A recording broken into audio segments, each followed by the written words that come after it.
this YouTube channel. Selamat pagi semuanya. Kenalkan, nama saya Faizal Ardi Cahyanto. Pada kesempatan kali ini, saya akan membawa materi chauvinisme dan pengaruhnya dalam kehidupan sosial. Kita masuk ke pengertian dari chauvinisme itu sendiri. Chauvinisme itu adalah sikap yang berlebihan dalam mempertahankan kebanggaan dan identitas tertentu. Hal ini tentunya ada kelompok lain. Sendiri dapat terjadi di berbagai bidang seperti politik, agama, dan suku. Ya, sebenarnya pada intinya, chauvinisme sendiri adalah sikap terhadap dirinya atau kelompoknya, dan tidak mau menerima perbedaan. Contohnya, mungkin kita pernah ketemu sama orang yang bersikap superior. Dia berasal dari suku kelompok ataupun genetika yang. Nah, yang jadi masalah ini, sebenarnya chauvinisme itu adalah sikap yang menutup adanya perbedaan gitu, dan tidak mau menerima sebuah perubahan. Orang-orang yang memiliki sifat chauvinisme ini merasa bahwa pendapat yang dianut oleh orang lain itu adalah hal yang salah, dan dia merasa apa yang dia pahami itu adalah yang terbaik dan itu yang benar. Nah, padahal sebenarnya hal-hal seperti ini itu kan harusnya ditolak gitu kan. Kita nggak bisa mempertahankan perilaku chauvinisme itu sendiri, karena keberaneka-ragaman di dunia ini adalah hal yang menarik sebenarnya. Coba kita bayangin aja, misalnya ada sebuah kelompok yang suka bola nih, terus ada juga kelompok yang suka anim, ada kelompok yang suka tinju misalnya. Nah, mereka merasa masing-masing dari kelompoknya itu adalah yang terbaik gitu, maka pasti akan timbul sebuah perselisihan. Nah, kalau misalkan kita bayangin juga gitu, misalkan semua orang tuh menganut sifat chauvinisme, akhirnya hanya ada satu kelompok di dunia ini, misal orang yang suka bola, udah suka bola aja, nggak ada yang selain itu, tentu akan menjadi hal yang membosankan. Nah, setelah itu chauvinisme itu memiliki dampak ya tentu dalam kehidupan sosial. Itu chauvinisme dapat memicu ketidakadilan dan konflik di suatu masyarakat. Hal ini tentunya dapat menghambat proses integrasi sosial dan memperkeruh suasana. Nah, contohnya itu dampak chauvinisme itu membuat hubungan antar masyarakat atau antar kelompok itu menjadi renggang gitu ya, dan timbul sebuah perselisihan. Tentunya hal tersebut dikarenakan ada suatu kelompok yang merasa superior dan nggak mau mendengarkan pendapat atau wawasan dari kelompok lainnya gitu. Akibatnya komunikasi menjadi berantakan dan akhirnya timbullah sebuah perselisihan kelompok yang mungkin jika skalanya kecil, ada individu yang nggak bisa saling terima perbedaan, akhirnya berantem. Terus kalau misalkan komunitas atau kelompok itu misalnya seperti itu, mungkin bisa jadi tawuran. Dan kalau misalkan perbedaan itu antar negara, mungkin bisa jadi sebuah peperangan. Tentunya setiap negara, kelompok, ataupun masing-masing individu itu harus bersikap toleransi dan menghargai satu sama lain. Lalu dampak yang kedua itu yang mungkin terjadi akibat chauvinisme itu adalah diskriminasi. Ada banyak contohnya, mulai dari pelecehan, terus isu-isu rasisme gitu. Ya, kita tahu banyak banyak contohnya di dunia ini. Salah satunya yang merupakan dampak dari chauvinisme itu sendiri ya. Contoh beberapa waktu lalu ada tragedi atau isu rasisme gitu di negara Spanyol. Untuk yang suka bola pasti tahu lah, itu Vinicius Junior diskriminasi gitu karena warna kulitnya. Nah, lalu selain itu juga bisa menimbulkan kekerasan gitu, dampak dari chauvinisme itu sendiri. Selain itu, chauvinisme itu membuat suatu kelompok individu atau bahkan kita sendiri nggak bisa berkembang gitu, karena orang yang memiliki perilaku chauvinisme ini dia bersikap kolot dan tidak mau menerima perubahan di perubahan zaman gitu. Dia nggak mau menerima perubahan zaman dan merasa apa yang sudah dia pahami itu adalah yang paling benar. Nah, satu lagi yang merupakan dampak chauvinisme itu sendiri adalah chauvinisme ini tentunya akan memberikan eh, dampak yang membosankan gitu untuk dunia gitu. Coba bayangin aja dalam satu dunia hanya ada satu hal yang disukai gitu dan hanya ada satu hal yang diikuti. Contoh, orang suka cuma olahraga gitu, nggak ada orang yang suka masak, terus nggak ada orang yang suka nonton dan lain sebagainya, tentu akan menjadi hal yang membosankan gitu kan. Makanya eh, chauvinisme ini nggak baik gitu untuk setiap individu, kelompok maupun suku, budaya, agama dan lain sebagainya. Nah, lalu penyebab chauvinisme. Nah, chauvinisme ini sebenarnya disebabkan oleh apa sih? Chauvinisme ini disebabkan oleh kurangnya pemahaman tentang nilai pluralisme dan juga toleransi. Nah, nilai pluralisme ini adalah nilai-nilai keberaneka-ragaman. Nah, selain itu adanya stereotip dan prasangka terhadap kelompok lain juga dapat memicu chauvinisme. Contohnya, kayak kita merasa pendapat kita dan pendapat kelompok kita itu adalah yang paling benar gitu. Hal-hal tersebut tentunya akan menciptakan eh, perilaku chauvinisme itu sendiri gitu. Karena merasa apa yang kita kerjakan, apa yang kita anggap, asumsi-asumsi kita yang kita buat itu, kita menganggapnya itu yang paling benar gitu. Nah, tentu ini akan memicu chauvinisme itu sendiri gitu kan. Bisa bisa jadi kita tidak menerima pendapat orang lain gitu atau perbedaan. Nah, terus gimana sih cara mengatasi chauvinisme? Itu bisa kita lakukan untuk eh, mengatasi chauvinisme. Ya. Chauvinisme itu salah satunya dapat diatasi dengan meningkatkan pemahaman tentang nilai pluralisme itu sendiri dan juga meningkatkan sikap toleransi.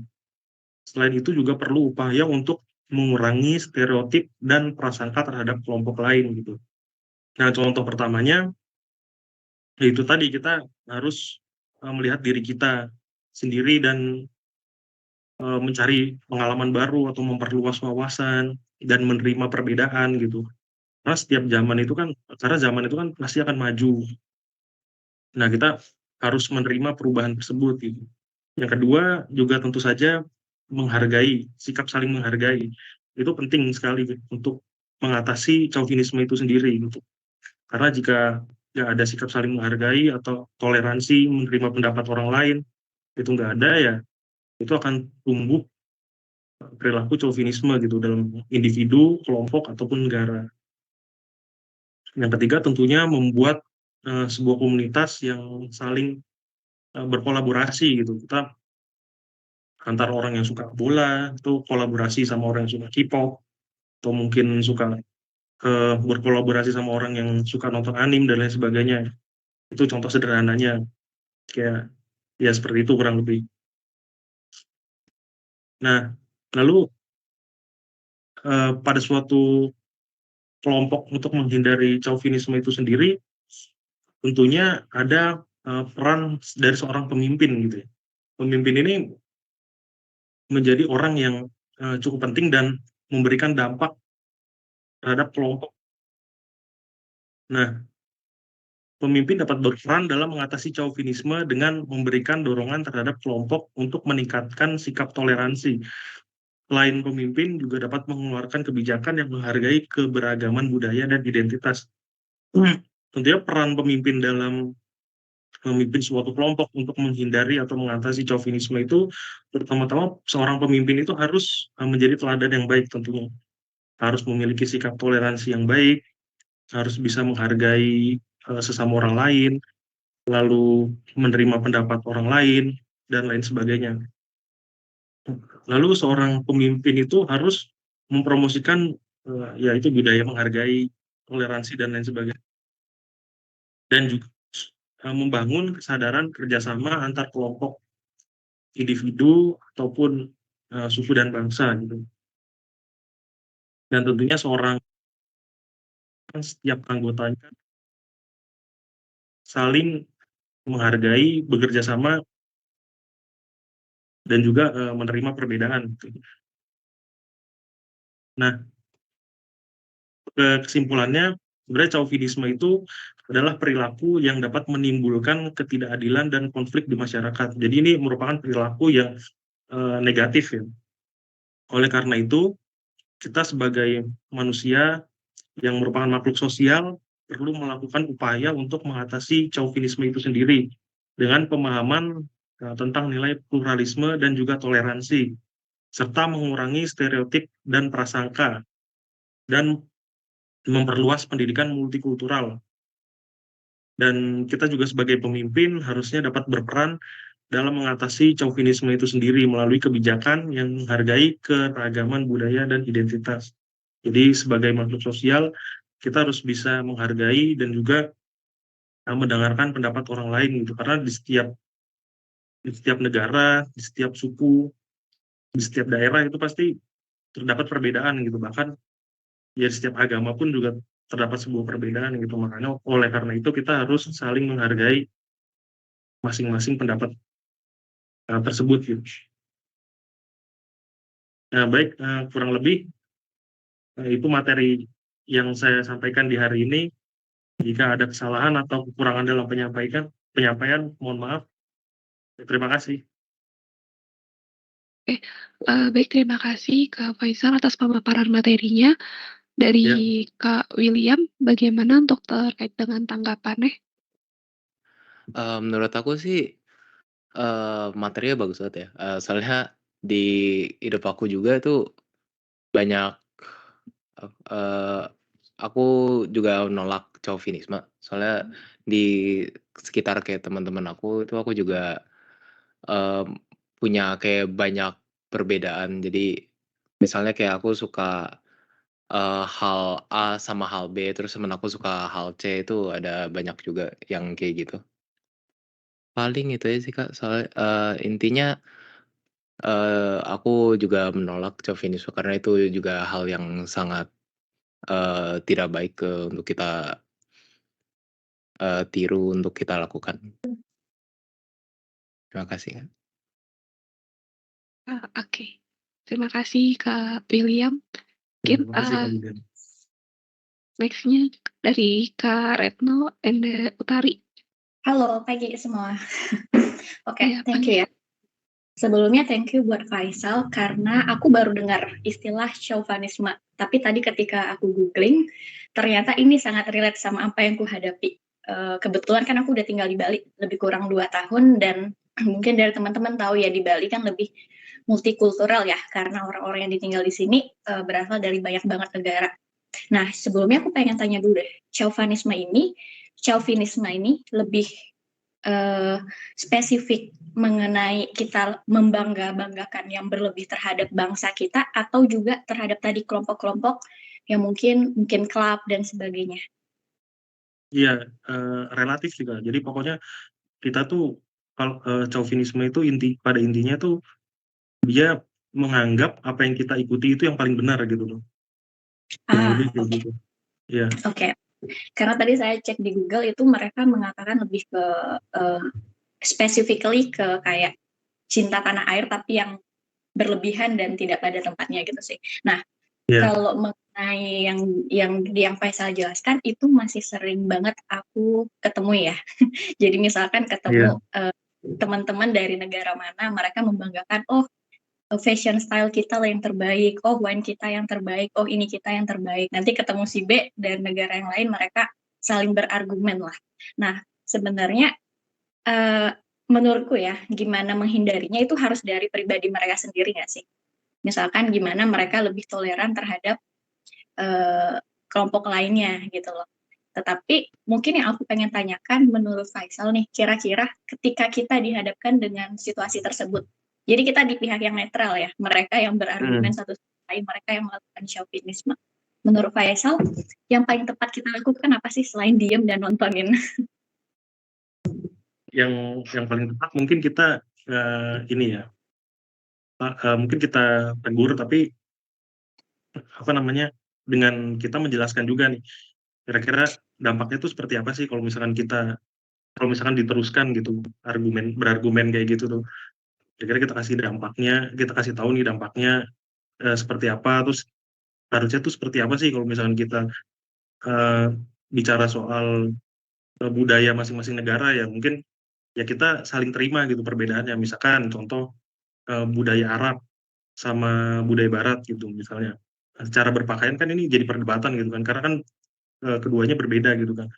Mungkin, eee, antar, 2 orang ini harus kita kita jembatani gitu loh. Kayak misalkan, eee, di Arab ya memang pakaiannya tertutup karena memang budayanya seperti itu, dan di, budaya Barat memang, pakaiannya terbuka ya karena memang ya seperti itu gitu. Oke. But actually ketika kita mencoba, balik lagi sih ya ke situasi mereka Iya, sedang mendebatkan apa dan situasinya sedang sepanas apa gitu sih. Kalau saya iya, prefer pernah coba ngediemin tapi karena mereka punya tadi ya, punya, eee, pemahaman sendiri yang keras terhadap pendapat mereka, in the end it's not working, you know. Kayak, iya, ya udah terserah yang penting nggak sampai adu tonjok aja gitu loh. iya, Tapi ya takutnya mungkin kalau bisa tengahin nanti dicoba, malah kena pukul. malah kitanya yang kena bully ya. Iya, Oke, terus mungkin siapa dari nggak saya diajak? ya thank you banget, Faisal, satu kata baru yang saya dapat hari ini, chauvinisme. Belum pernah dengar dan belum pernah tahu sebelumnya, tapi ternyata relate sering kita temui di sehari-hari. Thank you, Faisal. Iya, sama-sama, Kak. Oke, terima kasih Kak Retno. Mungkin make sense ini ada Kak Davin Valentino. Ya, sebelumnya thank you Kak Faisal atas materinya, menurut saya, udah bagus. Nah, saya sih sebelumnya, belum pernah di sekitar saya gitu ya, belum pernah ada yang ngelihat kejadian chauvinisme gitu, tapi seringnya ngelihat di sosial media gitu, seperti orang merekam gitu. Saya setuju banget sih, biasanya ada satu orang yang menggerakkan chauvinisme itu. Jadi, cara menjaganya itu benar, saya setuju tadi, di pemimpin. Jadi kita harus di pemimpin yang membuka sikap toleran gitu. Dari saya itu aja sih, Kak. Terima kasih, Kak Davin. Mungkin dari teman-teman apakah ada yang ingin ditambahkan lagi? Oke, saya tambahin aja ya. Boleh Kak. Sebuah kata memang itu bisa mengalami perluasan makna atau penyempitan makna ya. Jadi, kayak misalnya chauvinisme ini sebenarnya asal mulanya adalah memang untuk, sifatnya negara yang berlebihan gitu ya. Kayak misalnya itu yang chauvinis yang paling kuat itu kalau kita lihat pada dulu tuh, Jerman. Ya, dengan Nazinya. Nah, itu adalah, bentuk chauvinisme karena dia menganggap bahwa suku bangsa Jerman itu Arya gitu ya, itu yang paling superior gitu. Dan itu membuat mereka sangat membenci sama Yahudi. Ya, karena Yahudi itu kan memang, menganggap bahwa semua di luar Yahudi itu kafir, kan begitu. Jadi konsep-konsep yang disebut namanya kafir itu asal mulanya memang dari bangsa Yahudi tuh, yang mengkafir-kafirkan orang gitu. Itu asal mulanya memang dari Yahudi gitu. Nah, dan orang Yahudi itu kan sifatnya eksklusif gitu ya. Nah, itu yang membuat orang Jerman itu merasa si Hitler ya, itu nggak suka banget gitu dan dia mau menunjukkan bahwa Jerman itu lebih unggul daripada rasnya Yahudi gitu. Jadi itulah terjadi, kamp konsentrasi ya untuk nangkapin orang-orang Yahudi dan terjadi pembantaian itu yang memang sangat mengerikan gitu. Nah, jadi itu memang dimulai dari itu kata-kata chauvinisme itu sebenarnya gitu. Tapi berjalan dengan waktu gitu ya. Nah, kadang-kadang kata itu orang-orang suka, "Sofis lo," gitu loh. Nah, sehingga mulai jadi perluasan makna yang sifatnya tadinya di level negara, tapi akhirnya di level kelompok gitu. Itu kan yang dibahas sama Faisal hari ini, yang levelnya sudah mengalami perluasan makna gitu ya. Ya pada dasarnya kita itu misalnya punya ideologi tertentu gitu ya, atau kita mau mau apa ya, mau ada rasa cinta pada tanah air gitu ya, itu sesuatu hal yang baik. Ya, bahwa misalnya kita merasa misalnya Indonesia ini memiliki keunggulan begini sehingga kita bangga menjadi orang Indonesia gitu ya. Ya itu suatu hal yang baik. Tapi kan selalu yang jadi masalah adalah jika segala hal itu berlebihan, kan selalu begitu. Ya kalau kita bicara soal air dalam dalam hal yang dalam jumlah yang cukup sangat berguna, tapi kalau berlebihan jadi banjir kan gitu. Tapi ya kalau jumlahnya cukup berguna untuk masak segala macam, itu kalau berlebihan jadi kebakaran gitu. Sama juga yang dibilang rasa cinta tanah air, rasa bangga sama kelompok atau tertentu gitu ya, itu bukannya jelek ya, bagus, karena kan itu kan bagian dari identitas juga yang mungkin kita ingin nyatakan gitu. Misalnya kita pengen kuliner kita tidak bisa dikenal di seluruh dunia misalnya gitu. Sekarang kan kalau kita mau ke negara mana saja, kuliner western ada, ya, bicara tentang burger gitu ya, di mana-mana ada gitu. Kuliner Jepang ada, mau kita ke negara mana aja gitu. Kuliner Thailand ada, ya, dan sekarang yang hebat kuliner Korea, ya, di mana-mana ada, gitu kan. Saya kemarin ngelihat YouTuber Korea gitu ya, yang suka camping gitu. Nah, dia datang ke Indonesia, dia ke supermarket, dia menemukan banyak makanan Korea gitu loh. Ya, dia merasa, "Oh, kalau di sini kok enak ya, di sini banyak makanan Korea," gitu. Artinya kan kuliner Korea berhasil menembus juga ke mana-mana. Sehingga kemudian menjadi pertanyaan kenapa kuliner Indonesia ya itu tidak dikenal di mana-mana dan sulit untuk mencari gitu. Ya kalau kalau di Amerika ya paling di New York ada kuliner Indonesia ya, di Philadelphia ada. Tapi coba cari di LA. Wah, sulit sekali ya. Kalau kuliner Cina juga di mana-mana ada ya, Chinese food ya. Itu juga di mana-mana gitu. Nah, sehingga kemudian kita mau mau membanggakan kuliner kita gitu. Boleh nggak? Ya boleh. Tapi apakah itu disebut langsung chauvinisme? Ya nggak juga gitu loh. Ya karena kan kalau yang levelnya nggak berlebihan sampai menimbulkan kebencian. Nah, itu kan jadi masalah itu. Chauvinisme itu kan sehingga menimbulkan kebencian, merendahkan orang lain yang tidak sepemahaman gitu loh. Ya, yang tidak seidentitas. Di zamannya Amerika zaman dulu ya, itu ada white supremacy ya, itu Ku Klux Klan kalau kalian pernah dengar itu. Itu juga mengutamakan orang-orang kulit putih gitu. Ya, orang kulit hitam sangat diiniin gitu. Ya itu yang terjadi. Tapi kalau kita lihat ya, kan kita sering ya nonton film Amerika gitu ya, bagaimana orang hitam ditindas gitu ya. Gitu. Mereka kalau disebut orang negro itu mereka tersinggung gitu. Jadi hati-hati ya, jangan kalian sampai pas lagi ke Amerika ngomong orang negro, orang niger gitu ya, bahaya itu. Ya, sebutnya orang hitam mestinya lebih lebih aman ya, black people gitu. Nah, itu